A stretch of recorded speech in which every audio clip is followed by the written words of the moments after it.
जी, ये S level business का lesson number 6 है। और हम लास्ट क्लास में हमने क्या पढ़ा था? हमने ये सीखा था कि 2 और 3 नंबर के क्वेश्चंस कैसे करने हैं। उसके लिए हमने असेसमेंट ऑब्जेक्टिव देखे थे। वैसे तो हमने सारे देख लिए थे, knowledge analysis, application and valuation, कि ये क्या होते हैं। और हमने कहा था कि हम 2 और 3 नंबर के क्वेश्चंस पहले स्टार्ट में देखेंगे कि इनको कैसे अटेम्प्ट किया जाता है, और फिर आपको दे भी दूंगा करने के लिए। तो हम ज़रा इसको देखेंगे, इसको कैसे अटेम्प्ट करते हैं। मैंने एक पास पेपर आपके सामने खोला हुआ है। और ये बिजनेस का, जिसमें सेक्शन ए होता है, हमने बात की थी, इसमें सारे क्वेश्चन ही करने होते हैं। तो हम इसमें देख लेते हैं, क्योंकि हमारे टॉपिक से रिलेटेड ये वाला क्वेश्चन हमें नज़र आ रहा है, क्वेश्चन नंबर 2। अच्छा, अब यहाँ पर हमें नज़र आ रहा है कमांड वर्ड डिफाइन है, और ये 2 नंबर का क्वेश्चन है। तो आप ऊपर भी देखो, डिफाइन लिखा हुआ है, 1A को देखो, 3A को देखो, डिफाइन नज़र आ रहा है। ठीक है, तो ये क्वेश्चन का फॉर्मेट एक जैसा ही होता है। इस क्वेश्चन में जब कमांड वर्ड डिफाइन आ जाए और वो 2 नंबर का हो, तो इसमें मार्क्स मिलते हैं 2 फॉर नॉलेज। दैट्स इट, इससे ज़्यादा नहीं मिलेंगे। मतलब सिर्फ नॉलेज के मार्क्स ही हैं। अब अगर आपने डिफाइन द टर्म एंटरप्राइज करना है, लेट्स से, तो मैं अगर यहाँ पे लिखता हूँ, ज़रा गौर करें, 2 नंबर का, तो हमें डेफिनेशन ऐसी लिखनी है जो कि हमें 2 नंबर दिलवा दे। अच्छा, अब ये याद रखना कि नॉलेज के नंबर तो आपको मिलने हैं यहाँ पर, लेकिन नॉलेज आपने लेवल 1 तक ही लेके जाना है। अच्छा, मैंने ना लास्ट क्लास में ये भी कह दिया था कि लेवल 2 जो नॉलेज है ना, वो हमें इसकी ज़रूरत नहीं है एएस में। वो मैं आपको गलत बता दिया था, मतलब भूल गया था। 12 मार्क्स के क्वेश्चन में लेवल 2 नॉलेज रिक्वायर्ड होता है। तो वो जब हम 12 मार्क्स करेंगे तो मैं लेवल 2 नॉलेज भी बताऊंगा। अभी हमें, हमारी रिक्वायरमेंट है इस क्वेश्चन में सिर्फ नॉलेज, वो भी लेवल 1। इसका मतलब है हमें नॉलेज लेवल 1 2 दफ़ा शो करना है, क्योंकि 2 नंबर है ना। तो नॉलेज लेवल 1 का तो एक ही नंबर होगा, एक दफ़ा शो करेंगे। तो डिफाइन द टर्म एंटरप्राइज हम क्या लिखेंगे? हम लिखते हैं जैसे, तो कोशिश करें डेफिनेशन ऐसी लिखें जिसके 2 पार्ट्स बन जाएं। जैसे, अब वो क्वेश्चन क्या है, डिफाइन द टर्म एंटरप्राइज, ठीक है। तो हम यहाँ क्या लिखेंगे कि अ, अगर मैं यहाँ पे लिखता हूँ, को बताएगा मुझे डिफाइन द टर्म एंटरप्राइज क्या लिखें? Sir, it is an organization which takes the risk of starting up and managing a new business. Okay, all right. आपने एंटरप्राइज जो है, ये एक ऑर्गेनाइजेशन है। अच्छा, यानी कि it is an organisation,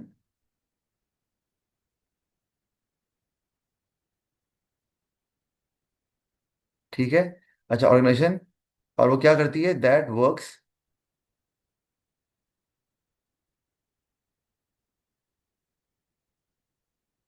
to that works to achieve the objective of profit, to achieve the objective of profit. और वो किस तरह करती है? मतलब 2 पार्ट्स तो बने ना इसके। वैसे तो इतनी भी ठीक है, एक आपने ऑर्गेनाइजेशन बता दिया, दूसरा आपने कह दिया ऑब्जेक्टिव ऑफ प्रॉफिट है। ठीक है, लेकिन to be on the safe side आप फिर भी अगर ये बता दें, by satisfying people's needs and wants, तो आपने देखना है क्लियरली उसके 2 पार्ट्स बनते हो डेफिनेशन के, ताकि आपको नॉलेज के 2 नंबर आसानी से मिल जाए। By satisfying people's needs and wants, people's needs and wants, तो हमें यहाँ पर नॉलेज के 2 नंबर आसानी से मिल जाएंगे। अच्छा, इसी तरह अगर हम और भी क्वेश्चन देख लें। अच्छा, पहले साथ हम दूसरा देख लेते हैं। ये तो हमने कवर कर लिया ना। जो 3 नंबर का क्वेश्चन है, ये हमेशा एक्सप्लेन से शुरू होता है। आप देख लो, 1B एक्सप्लेन से शुरू हो रहा है, 3B वो भी एक्सप्लेन से शुरू हो रहा है, और इसमें कमांड वर्ड आ रहा है एक्सप्लेन, और ये 3 नंबर का होता है। तो इस तरह के क्वेश्चन में क्या होता है, 1 नंबर नॉलेज का होता है और 2 नंबर एप्लीकेशन के होते हैं। और नॉलेज कौन सा चाहिए आपको? L1, और एप्लीकेशन आपको चाहिए L2। और मैंने फर्क बताया हुआ आपको इसके अंदर भी, कि अब देखो यहाँ पर क्या कोई सिनेरियो आपको दिया हुआ है?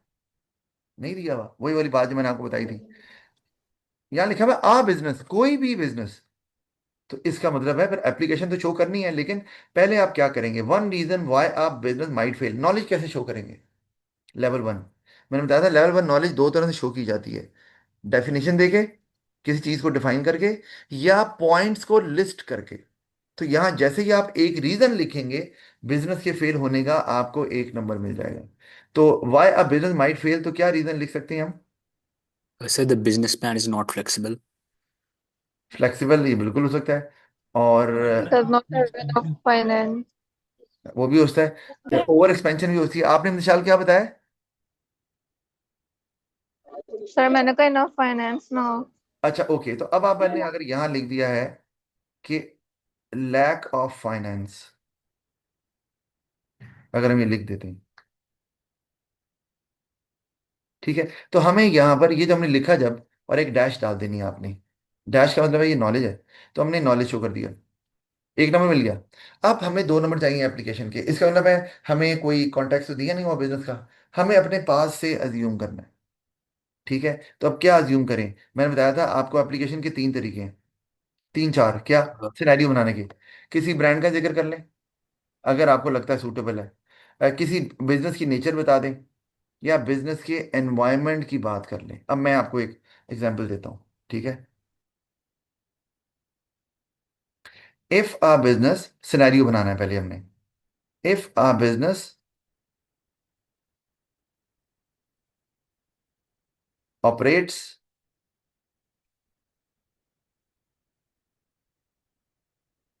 इन अ competitive environment, हमें लिखा कि अगर एक बिजनेस जो है वो कंपैरेटिव एनवायरनमेंट में ऑपरेट करता है। ये मैं क्या कर रहा हूँ? ये मैंने सिनेरियो बनाया, और मैंने कहा था सिनेरियो बनाने के तरीके, किसी ब्रांड का जिक्र कर लें, बिजनेस की नेचर के बारे में बता दें कि बिजनेस ये बनाता है, ठीक है, स्पोर्ट्स गुड्स बनाता है या सर्जिकल आइटम्स बनाता है या टूरिज्म का बिजनेस है, जो भी। या एक तरीका है तीसरा, बिजनेस के एनवायरनमेंट का जिक्र कर लें। तो एनवायरनमेंट में वो सारी चीज़ें होती हैं जो बिजनेस के कंट्रोल में नहीं होती, और उसमें कंपटीशन भी आता है ना। तो मैंने लिख दिया business operates in a comparative environment, greater amount is required, greater finance is required. अब मैं क्या कर रहा हूँ, सिनेरियो मैंने बना दिया, अब मैं सिनेरियो को डेवलप कर रहा हूँ। और लेवल टू एप्लीकेशन यही होती है जिसको बोलते हैं डेवलप्ड एप्लीकेशन। अपने पॉइंट को डेवलप करना है आपने। तो in a comparative environment greater finance is required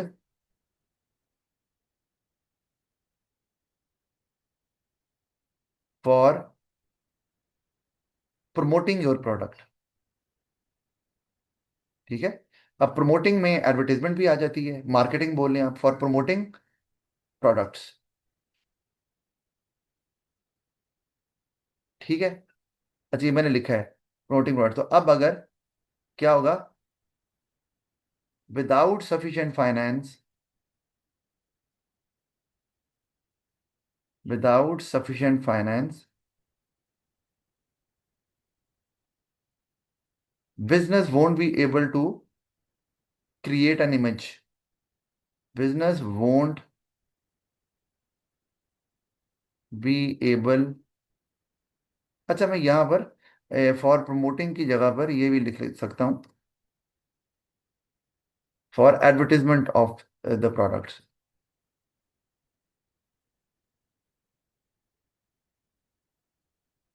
for advertisements, यहाँ पे लिख लेता हूँ,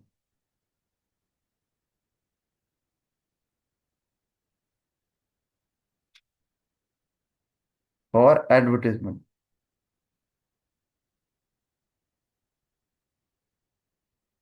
advertisement of products, of products, and without, यहाँ पे एंड लिख देते हैं, and without sufficient finance, finance लिखना भूल गया, business won't be able to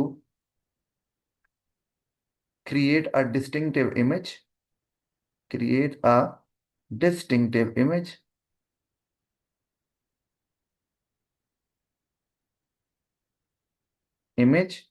causing failure। अच्छा अब देखो मैंने, यानी कि आप समझ लो कि एप्लीकेशन में जब आप सिनेरियो बनाओगे और साथ में एक इम्पैक्ट बता दोगे उसका, ये इम्पैक्ट ही है ना कि बिजनेस फेल हो गया, और सवाल भी यही है, तो वो आपका डेवलप्ड एप्लीकेशन बन जाएगी कि आपने अपनी सिनेरियो को कैरी किया आगे अपनी डेवलपमेंट के अंदर। तो ये सब पूरा हो गया। अब जरूरी नहीं है आप यही वाला लिखें, आप कुछ और भी लिख सकते हैं। लेकिन अब मैंने आपको ये आइडिया दिया है, आपको यही सवाल करना होगा। लेकिन डिफरेंट सिनेरियो बना के और डिफरेंट पॉइंट लेके।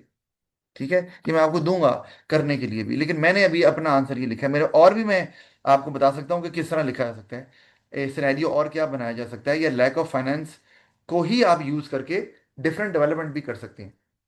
जैसे देखें, लैक ऑफ फाइनेंस जो है वो बिजनेस के डे टू डे एक्सपेंसेस को मीट करने के लिए भी तो इस्तेमाल होता है। तो अगर फाइनेंस सफिशिएंट नहीं है तो आप डे टू डे एक्सपेंसेस भी मीट नहीं कर पाएंगे अपने। बार लेकिन सिनेरियो आपने बनाना है, तो ये आपके ऊपर होगा बाद में कि आप देखते हैं सिनेरियो कैसे बिल्डअप करते हैं। ये है आपका। तो इसमें अब हमारे पास पहले यहाँ पे नॉलेज के नंबर मिलेंगे, एग्जामिनर भी ऐसे ही करता है, और यहाँ पर आपको एप्लीकेशन के नंबर वो दे देगा, और वो भी नीचे लिख देगा L2, कि ये L2 अचीव कर लिया, और नॉलेज तो है ही L1। तो 3 नंबर आपको यहाँ पर आसानी से मिल जाएंगे। समझ आ रही है ना? चलो। अच्छा, तो अब हम इसी तरह और देख लेते हैं क्वेश्चंस।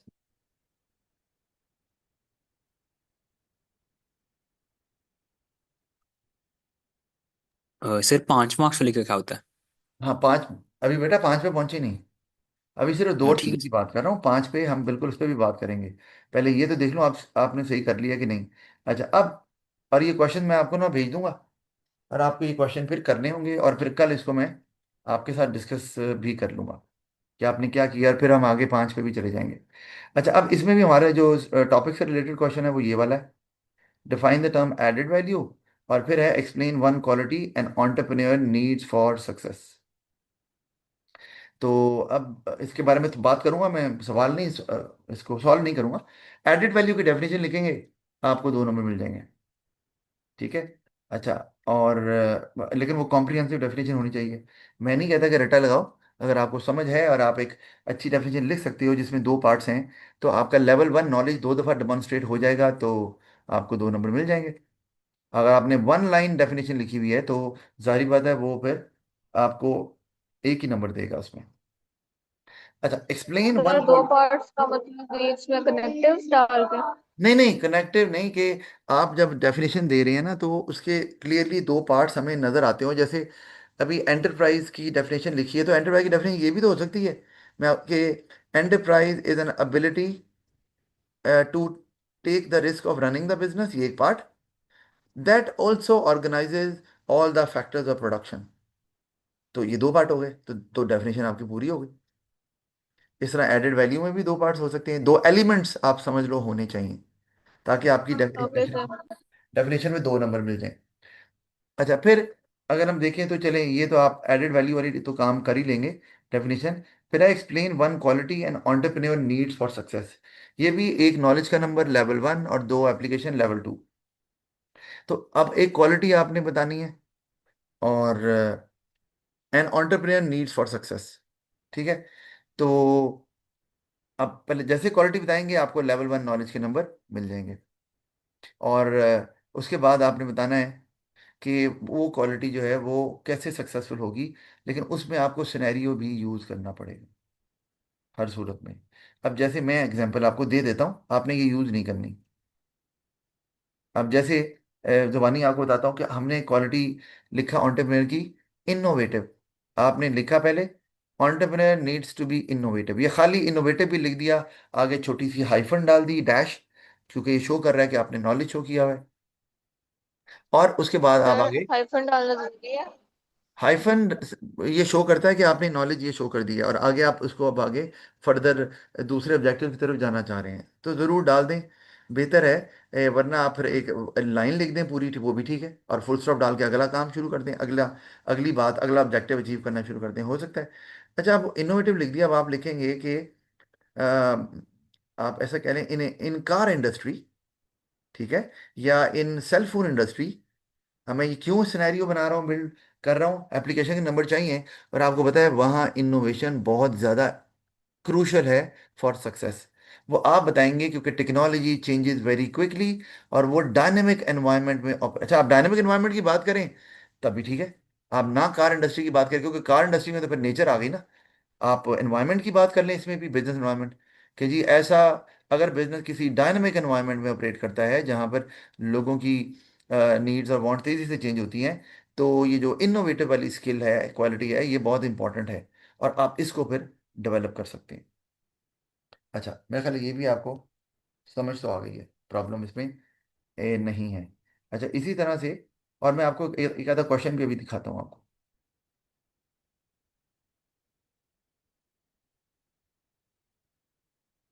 अच्छा, इसी तरह हम चले जाते हैं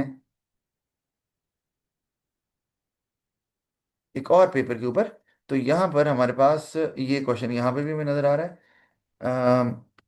जैसे लिखा हुआ, ये define the term factors of production.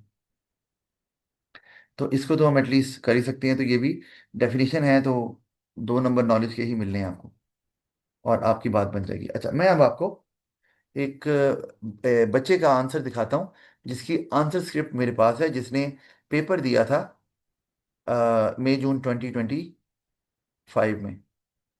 तो उससे आपको ज़रा और क्लैरिटी मिलेगी जो मैं आपको बता रहा हूँ।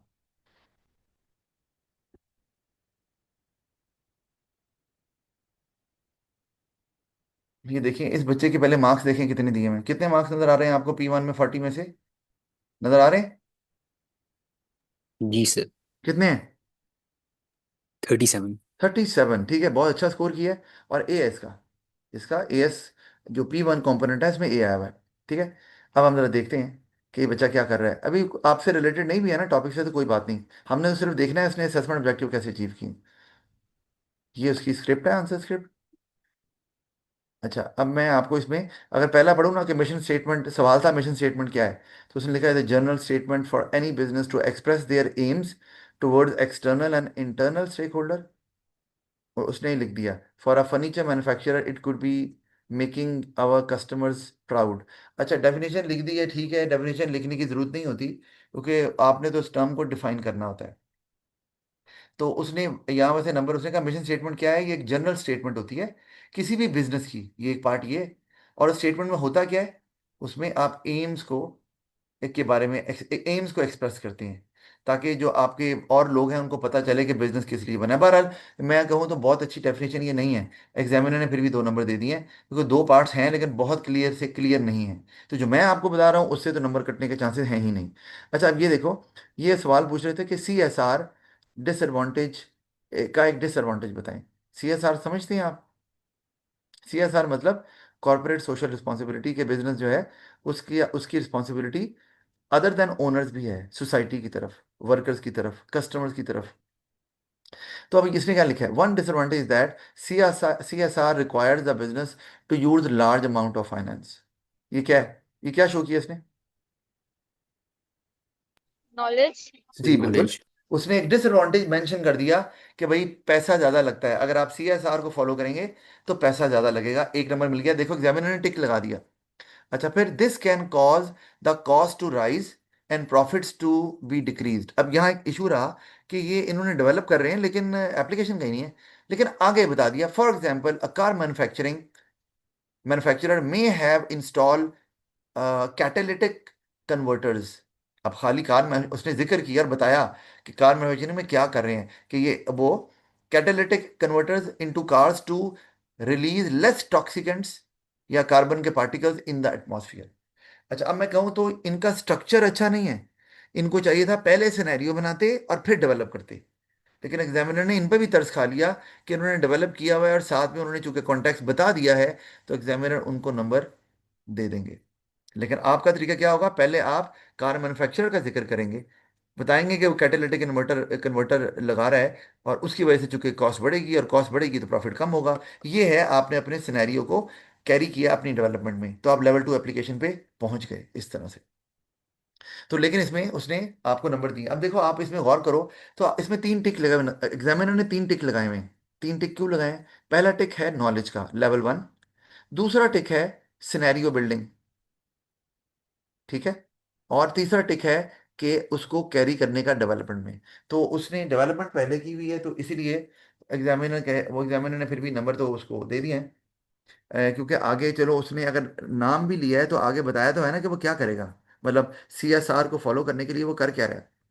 तो एग्जामिनर ने इसको लेवल 2 एप्लीकेशन के नंबर भी यहाँ पर दे दिए हुए हैं, और 3 नंबर गेन उसने कर लिए हैं। लेकिन मैंने आपको बताया है कि ऑर्डर क्या होगा, उसमें नंबर कटने के चांसेस नहीं होते।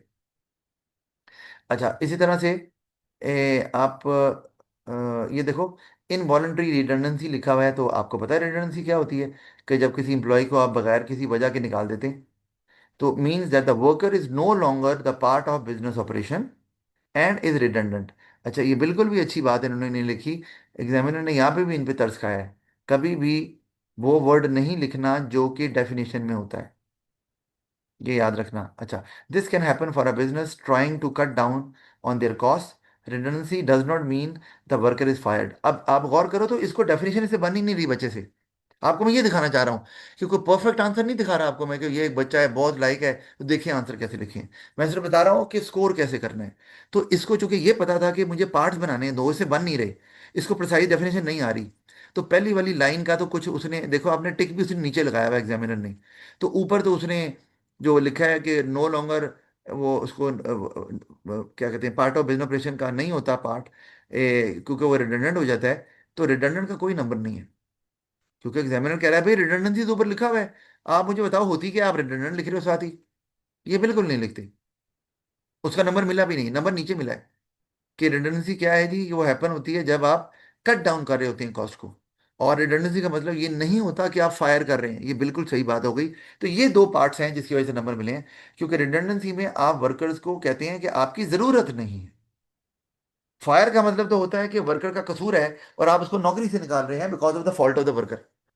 आपको पता है, तो ये उसने चूंकि लिख दिया, इसलिए इसको 2 नंबर एग्जामिनर ने दे दिए हैं। आप देखो ना, अगर गौर करें हम यहाँ पे, ये देखो,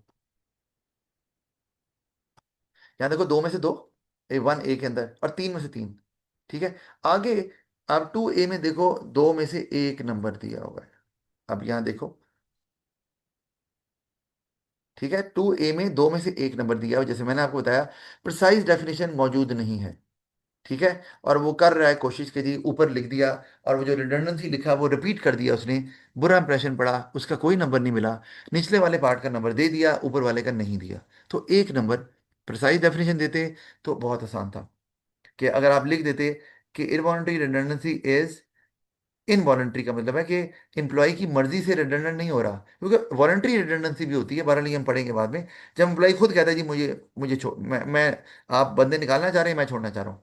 इनवॉलंटरी में वो छोड़ना नहीं चाह रहा, लेकिन आप कह रहे हैं जी आपकी जरूरत नहीं है।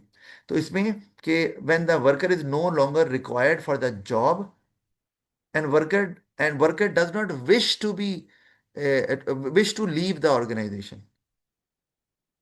ठीक है, but organisation wants to cut down on their cost. तो ये आप अगर चीजें लिखेंगे तो आपको 2 नंबर डेफिनेशन की मिल सकती है, जो इनको नहीं मिले। या involuntary redundancy is an action taken by the organisation to, आप कह लें कि request the worker to leave the organisation as he is no longer required. ये भी इतना भी ठीक है, या to cut the cost down. ये भी बात सही समझ आती है आपको। बारह, ये हम जब इस पे जाएंगे तो फिर हम इसको देखेंगे।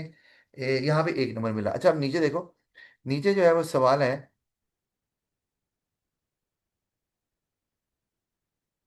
कि अब आप यहाँ पर भी, अगर मैं इसे पढ़ूं, a business could give a skilled worker more task और रिस्पॉन्सिबिलिटी फ्रॉम अनदर डिपार्टमेंट। ये पता क्या है? वो है कि वर्कर को मोटिवेट कैसे किया जाए, ये सवाल है।